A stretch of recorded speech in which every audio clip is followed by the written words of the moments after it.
Bien, hoy vamos a responder a una pregunta, o nos vamos a hacer una pregunta consecuencia de lo que el domingo pasado reflexionamos.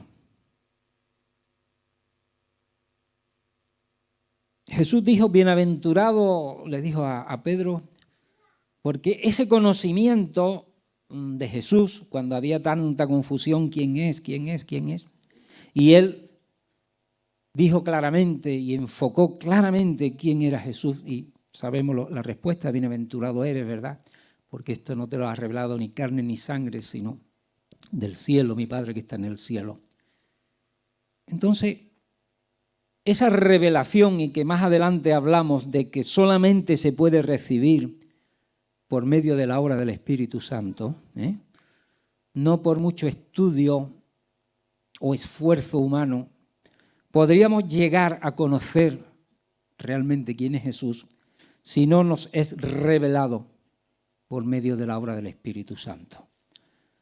Porque el mismo Jesús dijo, cuando venga el Espíritu Santo, Él hablará de mí. Él me dará gloria, os mostrará cosas, ¿verdad?, las que necesitáis saber.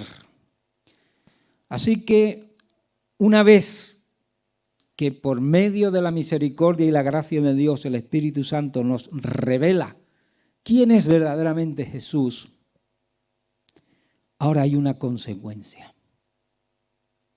Ante esa revelación y ese conocimiento, ¿qué vamos a hacer? ¿Nos quedamos ahí? Como en el monte de la transfiguración, donde Cristo, ¿verdad?, manifestó en parte su gloria delante de aquellos 3 discípulos. Se quedaron anonadados, ¿no?, viendo allí, y dijeron, bueno, hagamos 3 cabañas aquí y nos quedamos. Uno puede quedarse ahí en esa revelación, ¿verdad?, y entrar en una especie de misticismo. Yo no quiero irme de aquí, gloria, gloria. ¿O hay alguna consecuencia? ¿O cuál debería ser la consecuencia siguiente? Yo sé que más de uno de vosotros me va a saber decir quién dijo esta frase. Señor, ¿qué quieres? La he cortado un poco. Señor, ¿qué quieres? Así que Alfonso Cerezo se ha adelantado, ha dicho que haga, ¿no? Y Gustavo ha apuntado el personaje, ¿no? ¿Qué hay? ¿Otro Alfonso? Y otro Alfonso por ahí. Los 3, ¿no? 2 Alfonso y un Gustavo. Y algunos, esto es como los programas, ¿no? Quien toca antes la campanita se lleva el premio. Se lleva el premio o puede quedar en falso, porque a lo mejor abrió la boca y te pillaste tú mismo. Señor, ¿qué quieres que yo haga? Porque el apóstol Pablo sí que tuvo una revelación de Jesús bastante poderosa, ¿verdad? Una luz, una voz de tal magnitud que cayó en tierra, que quedó ciego, ¿verdad? Y tembloroso, escuchó, ¿verdad? ¿Por qué, Saulo, Saulo, por qué me persigues, verdad? Y dura cosa te es dar coces contra el aguijón, ¿verdad? Simbolizando, ¿verdad?, cómo se dominaban a los animales en aquel tiempo. Y ante esa situación vemos que él no se pone a decir, socorro, socorro, que no veo, ¿verdad? ¿Qué me ha pasado? Él identificó, ¿verdad? ¿Quién eres? Y yo soy Jesús, quien tú persigues. Y ante esa revelación, hubo un instante, ¿verdad?, donde él se percató de lo que le había sucedido. Y dice el texto en Hechos, él temblando y temeroso, dijo, Señor, ¿qué quieres que yo haga? Y el Señor le respondió, ¿sí o no? ¿Qué le dijo?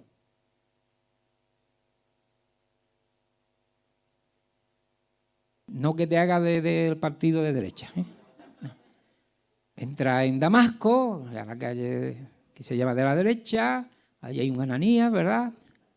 Bueno, no, Ananías no. ¿Dónde? ¿Quién estaba allí? Bueno, ya lo averiguaremos. Y dice, y allí se te dirá qué, lo que has de hacer, ¿no? Ante una pregunta de ese calibre, ¿qué quieres que yo haga? Pues el Señor da una respuesta, ¿no?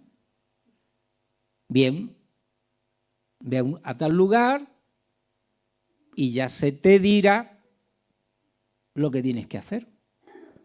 Y a partir de ahí vemos ya la vida, lo que la palabra de Dios revela de la vida de Pablo. Y llegó a esa frase tan inspirada de la Escritura, todo lo he perdido por conocerle, ¿verdad? Todo lo tengo por basura, por conocerle. Y cómo la vida de Pablo fue una vida donde estimamos que continuamente él quiso y quiso más de Jesús, más conocimiento de Jesús y más saber que su vida estaba centrada y dirigida a los propósitos que Jesús tuviese para él.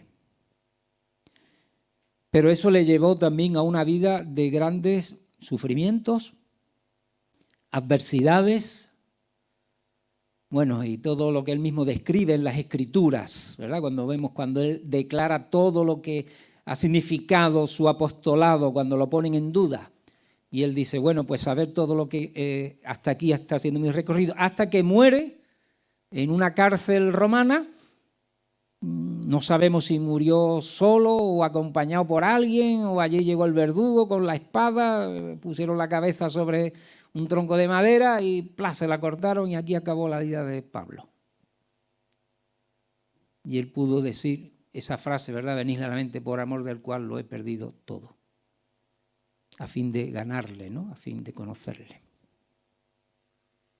¿Cuántos estaríamos dispuestos a llevar ese tipo de vida en lo que concierne a nosotros?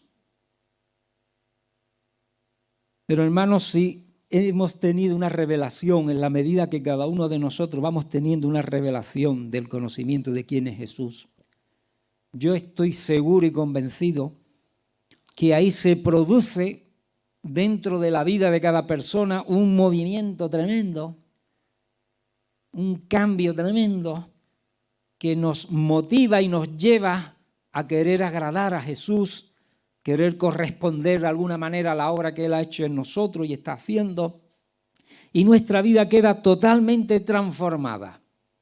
La Biblia habla de nacer de nuevo, de que las cosas viejas pasaron y todo es hecho nuevo. Así que un síntoma claro de que una persona ha tenido ese encuentro que nosotros usamos este lenguaje tan evangélico, un encuentro personal con Jesucristo, ¿verdad? Eso es lenguaje evangélico y lo decimos varias veces. Pues si se ha producido ese encuentro personal con Cristo, tiene que haber una consecuencia inmediata y que ya va a marcar el resto de la vida de esa persona.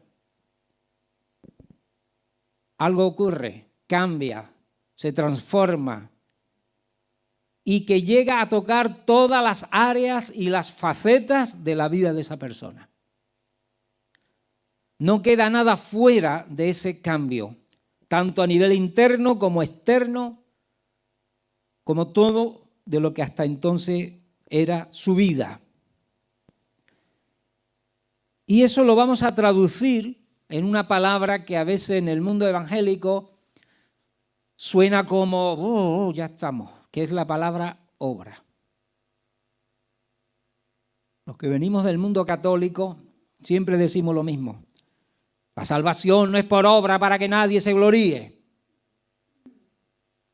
Porque venimos de un trasfondo religioso donde quizás nos incidieron mucho en el concepto de que hay que hacer buenas obras para que Dios se agrade de ti, para que cuando tú mueras, pues esas buenas obras te permitan ir al cielo. Viene inmediatamente la figura de la balanza, las obras malas por aquí, las obras buenas por allí, donde se inclina, ¿verdad? Y todo lo demás. Y entonces estamos vacunados, algunos, quizás no todos los que estáis aquí, pero los que fuimos bombardeados de alguna manera de ese concepto, ahora te vas al otro extremo y dices, no hay que hacer ninguna obra. Todo es por gracia. Sí, es verdad, la Biblia dice que la salvación es por gracia. Pero hay muchos textos bíblicos que nos hablan de que vamos a ser evaluados por nuestras obras. Y Santiago lo pone claro, la fe sin obra es muerte, ¿verdad? Y todo lo demás. Así que ahí hay que poner en su sitio lo que es la fe de salvación y las obras como consecuencias de esa salvación. Pero surge entonces la pregunta, ¿qué obras son las que hay que hacer? ¿Cuáles son las obras? Porque podemos mirar, es verdad que la vida misma te da muchas pistas, ¿eh? Pero podría surgir la pregunta, ¿en qué tengo que ocupar mi vida ahora? ¿Cómo se debe de transformar?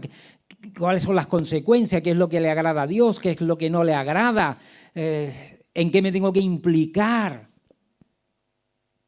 Tengo que vender mi casa, mi coche, dejar mi trabajo, todo el dinero mandarlo a una fundación, a una ONG, a la iglesia. Tengo que olvidarme de padre, de madre, de hijo, irme a no sé dónde, a predicar allí perdido en las montañas del Tíbet. Bueno, alguno puede que lo haya hecho, ¿eh?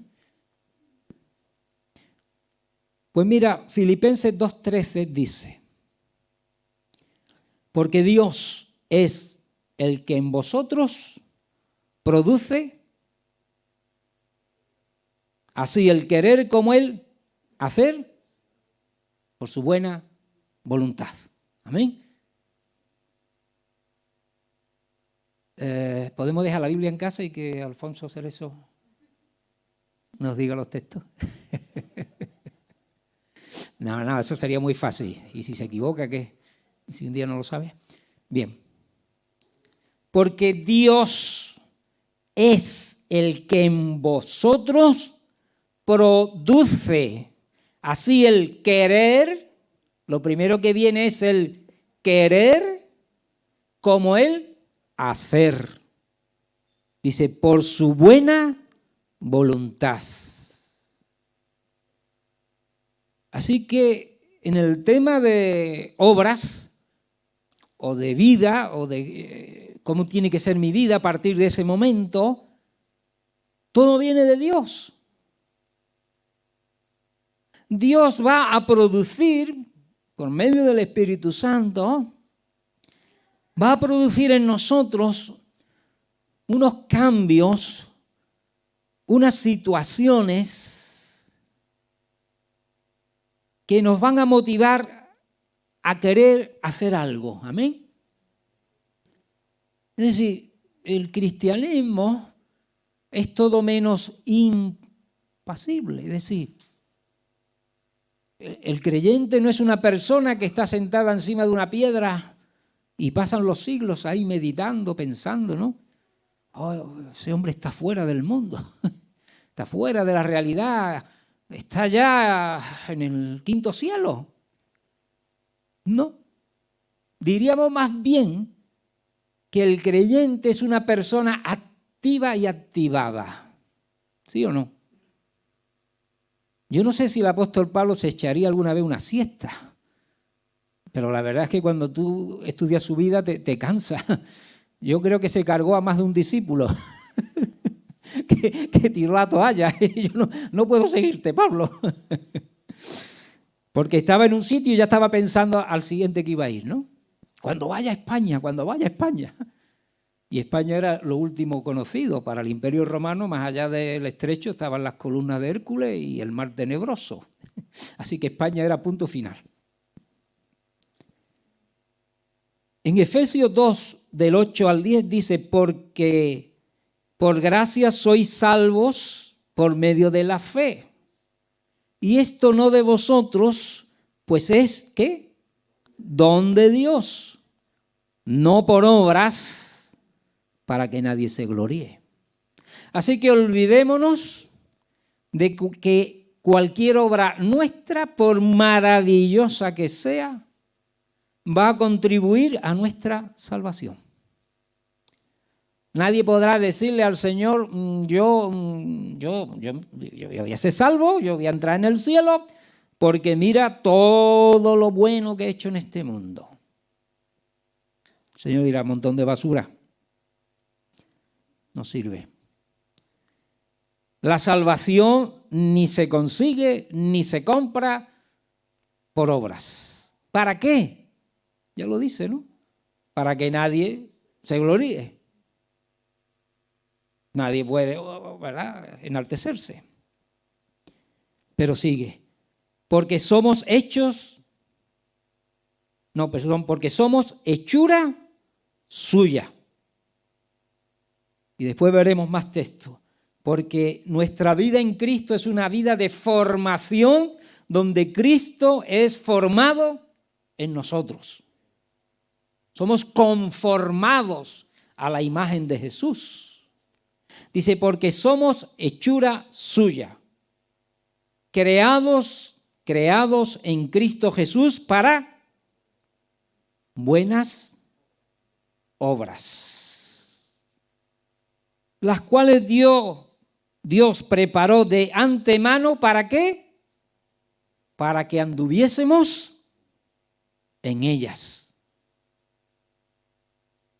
Así que ahora la obra del Espíritu Santo nos va conformando a la imagen de Jesús, a la mente de Cristo, al pensamiento de Cristo, al corazón de Cristo, a la visión de Cristo. ¿Para qué?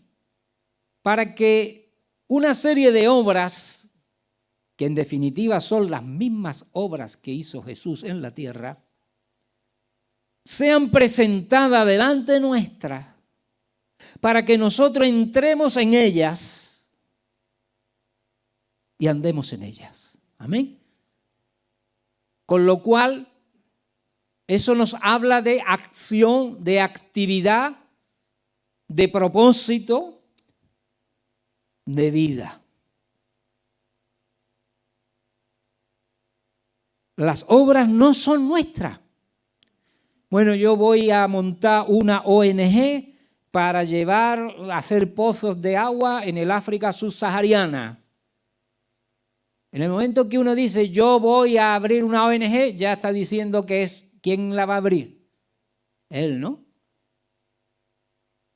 Ahora, habría que decir, creo y me estoy sintiendo que Dios me está hablando, me está mostrando, me está dando señales, están sucediendo cosas a mi alrededor, he conocido a tal persona, he conocido a tales hermanos, se me ha abierto una puerta por aquí y no sé qué. Digo, me parece que el Señor me está llamando al África subsahariana y allí la gente se está muriendo de sed y yo estoy encontrando aquí que puedo conectarme con esto, con aquello, que no sé qué, y una inquietud ahí, pum, pum, pum, y tú acabas abriendo pozos en el desierto.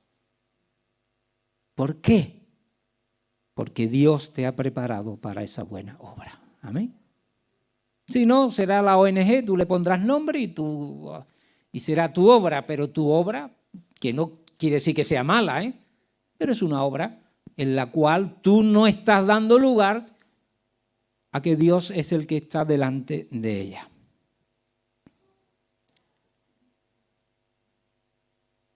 Nuestra aceptación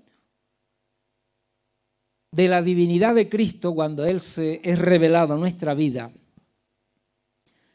lleva a la persona a una acción que es la primera que debe de producirse y es la de el arrepentimiento y aceptación de su voluntad. Es verdad que vemos en las Escrituras que ante la revelación de Cristo puede venir inicialmente, y es lógico, la adoración, ¿no? Uno cae y adora, ¿no? Dios. Pero en medio de esa adoración, de esa confesión, lo primero que se produce es el arrepentimiento. Y a veces el arrepentimiento se enfoca solamente en el dolor de los pecados. He sido un pecador, he sido un malvado, he sido no sé cuánto, Dios mío, cuánto me arrepiento porque yo dejé a mi mujer, me fui con otra, porque yo he llevado una vida de borrachera, de no sé qué, porque yo he sido un mentiroso, porque yo me he pegado con todo el mundo, porque he sido un idólatra, porque he sido un blasfemo. Sí, claro, de eso hay que arrepentirse, ¿está claro? Pero lo que habla la Escritura es un arrepentimiento de vida, que incluye todo, todo. Es girar 180 grados y decir, las cosas viejas pasaron, sean las que sean. Porque a lo mejor tú eres un doctor en ciencias naturales, pero de entrada tú dices, todo mi conocimiento científico lo dejo ahí. Ya veré si Dios lo va a usar o no para más adelante. O tú puedes ser un gran doctor. Es que también no, pero tú estás dispuesto a decir todo. Me arrepiento de todo, es decir, cambio total de vida. Todo lo dejo aparte. Y ahora lo que yo quiero es aceptar tu voluntad. A partir de ahí le digo al Señor, ¿qué quieres que yo haga? Amén. Hágase tu voluntad. Mira, pues a partir de ahora tú vas a ser un cirujano cristiano en el hospital, tú vas a seguir curando enfermos, sanando enfermos, pero ahora tú le vas a dar la gloria a Dios, vas a poner los casos de operación delante de mí, que yo dirija tus manos, que tú trates a los enfermos de otra manera. Bueno, tú sigues ahí y a lo mejor Dios te dice, pero además tú en el mes de octubre vas a pedir un mes de tus vacaciones y te vas a ir en el barco de los barcos estos de doctores que van a países donde hay gente que está ahí medio muriéndose y durante un mes tú vas a ser un cirujano gratuito para aquellas criaturas. Aleluya. Amén. Un gran cirujano. Un hombre dotado. Que si no se llega a convertir, quizás nunca hubiera hecho eso en su vida, aunque hay cirujanos que lo hacen y no son creyentes, pero te quiero hablar con esto, que a partir de ese momento tú tienes que entrar en las obras de Dios, en lo que Dios va a ir poniendo delante de ti. Y Dios no nos va a poner una obra que no seamos capaces de realizar. El problema es si nosotros nos lanzamos y fracasamos en el sentido de que nos supera. Lo normal es que Dios nos lleve a hacer cosas en las cuales Él nos va a ir desarrollando. Dice que el Espíritu Santo viene a morar en nosotros y realiza la labor de conformar a Cristo en nuestras vidas. Renueva nuestra mente y nuestros pensamientos. Nacemos a una nueva vida donde cambian nuestras motivaciones, nuestros valores, nuestros propósitos, nuestros modos de vida, nuestras intenciones, nuestras expectativas, nuestras relaciones, etcétera, etcétera. Y hay una manera muy visual de decir, ponemos el cuentakilómetros a cero. Amén. Yo llevo recorrido ya 15.000 kilómetros en la vida, 80.000, 60.000, no sé cuánto. A cero. Partimos de cero.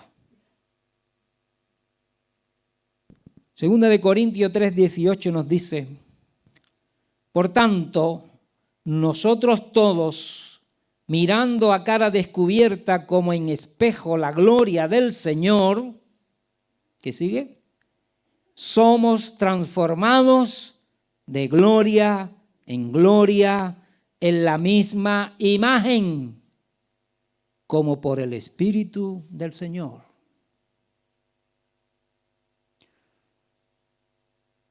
Yo más o menos quiero darle esta interpretación al texto.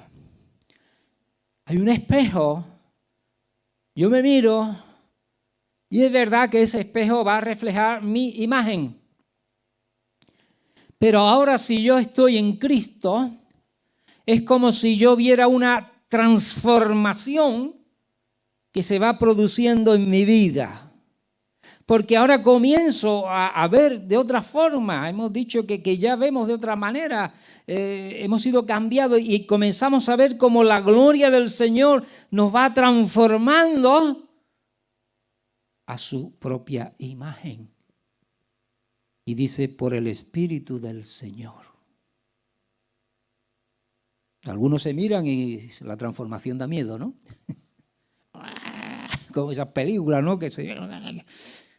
Nosotros deberíamos de ver en nuestra vida que el espejo nos dijese cada mañana, hoy te pareces un poquito más al Señor que ayer. Creo que hoy estás reflejando algo más de su gloria. Efesios 4:13 dice, hasta que todos lleguemos a la unidad de la fe y del conocimiento del Hijo de Dios, a un varón perfecto, a la medida de la estatura de la plenitud de Cristo. Sí, la Biblia no usa palabras rebuscadas, palabras difíciles. No, fíjate, algo tan sencillo como el crecimiento del ser humano. A la medida de la estatura, al conocimiento del Hijo de Dios, a la plenitud de Cristo. Pablo, escribiendo a los Gálatas, cuando vio una situación que estaban a punto de caer de nuevo en la salvación por las obras, Gálatas 4:19 dice, hijitos míos, por quienes vuelvo a sufrir dolores de parto hasta que Cristo sea formado en vosotros. Porque se estaban desviando de la gracia de Dios. Los judaizantes habían entrado y les estaban diciendo que había que volver a los rudimentos de la ley. Salvación por obras. Y él dice que vuelvo de nuevo a sufrir dolores de parto como al principio cuando os predicaba el Evangelio. Porque la salvación y la vida del cristiano es Cristo formado en vosotros. Escribiendo a los Corintios en la segunda carta, capítulo 2, versículo 14 al 16, dice, pero el hombre natural no percibe las cosas que son del Espíritu de Dios. O sea que sin el Espíritu Santo actuando en nuestra vida, la Biblia va a ser todo menos comprensible. Porque no lo vamos a entender. Se va a chocar, ¿verdad? Va a ser algo de decir, esto no tiene sentido. Dice, porque para él son locura y no las puede entender, porque se han de discernir espiritualmente. En cambio, el espiritual juzga todas las cosas, pero él no es juzgado por nadie. Porque ¿quién conoció la mente del Señor? ¿Quién le instruirá? Pero mira el gran secreto. Mas nosotros tenemos la mente de Cristo. Si tenemos la mente de Cristo que el Espíritu Santo va formando en nosotros, cuando leamos la palabra de Cristo, la vamos a comprender, ¿verdad? Se nos va a abrir el conocimiento. Lo vamos a ver claro, diáfano. Yo antes de convertirme al Señor, yo leí la Escritura, por lo menos el Nuevo Testamento y parte del Antiguo, debido a mi enseñanza en un colegio religioso. Pero entender, más bien llegó un momento en mi vida que lo que hacía era chocar con ella, frontalmente. Así que la abandoné y la dejé. Y ahora cuando me convierto, me la quería comer, ¿eh? ¿Qué pasó? ¿Qué pasó? Que el Espíritu Santo comienza a instruir, ¿verdad? Y a poner los pensamientos y la mente de Cristo. En Juan, en el capítulo 5, a partir del 30, podéis leer. En más de una ocasión, el Señor apeló a sus obras. Que creyeran por las obras que veían que Él hacía. Que Él no vino a hacer su voluntad, sino las obras de su Padre. Que Él veía al Padre obrar y entonces Él realizaba las obras. Y todo eso, ¿verdad? Ese flujo, las obras del Padre las hace el Hijo ve las obras de su Padre y está trayendo la imagen del niño que está en casa, su padre a lo mejor es carpintero y el niño está en la carpintería. ¿Y cuál va a ser el juego del niño? A ver, explícamelo. Coge el martillo allí. Niño, no coja la sierra que te vas a cortar. El niño se pone allí. ¿Por qué? Porque está viendo lo que hace su papá y es lo que quiere hacer. Y yo no voy a decir algo ahora del patriarcado y del machismo, pero si la nena está en la cocina con mamá, ¿qué va a querer hacer la nena? Cocinar, ¿no? Y con esto no quiero entrar en la polémica de hoy día. Pero es normal que el niño o la niña querrá hacer y aprenderá de lo que hace su padre. Y muchas veces su profesión viene muy influida porque su padre era tal cosa, su madre era tal cosa, y él estudió y dice, pues mi abuelo era esto, y mi padre era esto, y yo soy esto también. Y sabemos que hay negocios familiares que son de tercera o cuarta generación. ¿Qué obras haremos nosotros? ¿Quién es nuestro Padre? Es Dios. ¿Quién hizo las obras del Padre? Jesús. ¿Qué obra haremos nosotros? Las de Jesús, ¿no? Aleluya. ¿O nos vamos a inventar nuevas obras nosotros? Nosotros vemos las obras de Cristo y debemos imitarle. Dios nos invita a entrar, hemos leído, a entrar en sus obras y en sus labores. Jesús nos comisionó para hacer su obra. Y mira una breve relación de lo que Jesús hizo en este mundo. Trató con enfermos, con enlutados, con encadenados, con desvalidos, con afligidos, con desorientados, con perdidos, con empobrecidos, con oscurecidos. Aleluya. Jesús tocó todas las áreas del ser humano. Él no solamente sanó enfermos o resucitó muertos, Él liberó endemoniados. Él consoló a los afligidos y los enlutados.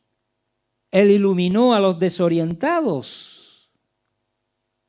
Atendió a los que estaban desvalidos, a los pobres.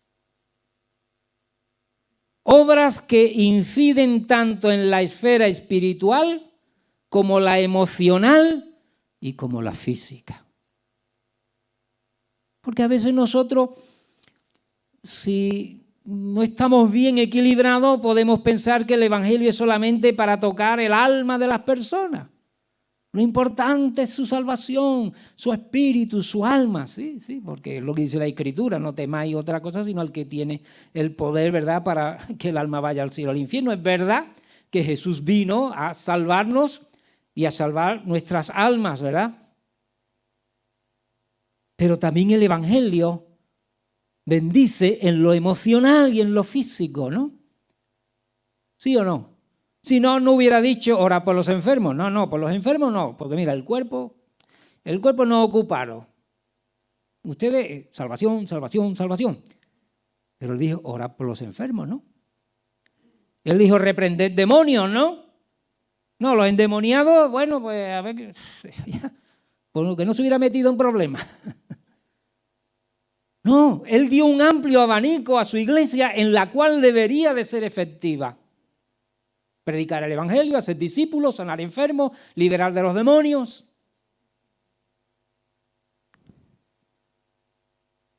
Miren lo que dice Apocalipsis 14, 12 y 13. Aquí está la paciencia de los santos. A ver quién me sigue este texto. No, he querido pillar alguno en la sala. Debía buscar uno que no sean capaces de seguirlo. Aquí está la paciencia de los santos, los que guardan los mandamientos de Dios y la fe de Jesús. Oí una voz desde el cielo que decía, seguro que ya comienza a sonarte, escribe, bienaventurados de aquí en adelante los muertos que mueran en el Señor. A veces esto se lee en los funerales. Sí, dice el Espíritu, descansarán de sus trabajos porque sus obras con ellos siguen. Algunos lo interpretan, dicen, es que desde el cielo sigue obrando. No, no. Habla de que las obras del Señor persisten en el tiempo. Amén. Porque la obra de Cristo es eterna. Después de 2000 años, la obra del Señor sigue, ¿verdad?, produciendo. Así que las obras de Dios, aún después de los que la ejecutaron, siguen. Todavía se recuerda quiénes fueron los fundadores, los iniciadores de grandes obras de misericordia que hay en el mundo. Esto lo fundó tal hombre, esto lo fundó tal mujer, tal institución, ¿no? Pues una buena obra en el Señor puede que dure eternamente hasta que Él venga, ¿eh? Produce, se multiplica, se ramifica. Toda obra en el Señor tiene un recorrido más allá de nuestra propia existencia. Dice que Dios sigue obrando en nosotros. ¿Qué dice Filipenses 1:6? Estando persuadido de esto, que el que comenzó en vosotros la buena obra, la perfeccionará hasta el día de Jesucristo. A ver. Entonces, lo que el apóstol Pablo realizó, ¿va a durar hasta el día de Jesucristo? ¿Sí o no? ¿O tú no lees las epístolas de Pablo? ¿O tú no lees el libro de los Hechos de los Apóstoles? Las obras del Señor llegan donde uno no piensa. ¿Cuántos ejemplos se pueden leer de misioneros que fueron a países muy, muy, muy difíciles, sembraron durante años y años y años y años y no vieron nada? Me viene a la mente, no sé ni cómo se llama, pero lo leí, unos misioneros que en ese país nadie le hacía caso. Y había un niño, un jovencito, que era el que venía a traerle los huevos a su casa, ¿no? Un vendedor ambulante. Y le hablaban al niño, le daban literatura, le daban los cuentos cristianos, pero aquí, y se fueron de allí hecho polvo. Pues el evangelio entró por aquel niño, en aquel país, en aquella zona. La obra de Dios se multiplica, se ramifica y hace lo que tú no sabes. Lo único que sabemos nosotros es que tenemos que hacerla.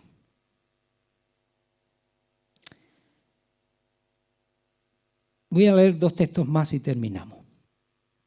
En Gálatas 6, 9 y 10 dice: no nos cansemos pues de hacer bien. Pues yo alguna vez me he cansado. Ya estoy aburrido de que me den coba, ¿no? Ya me han sacado los 6 euros por 8ª vez.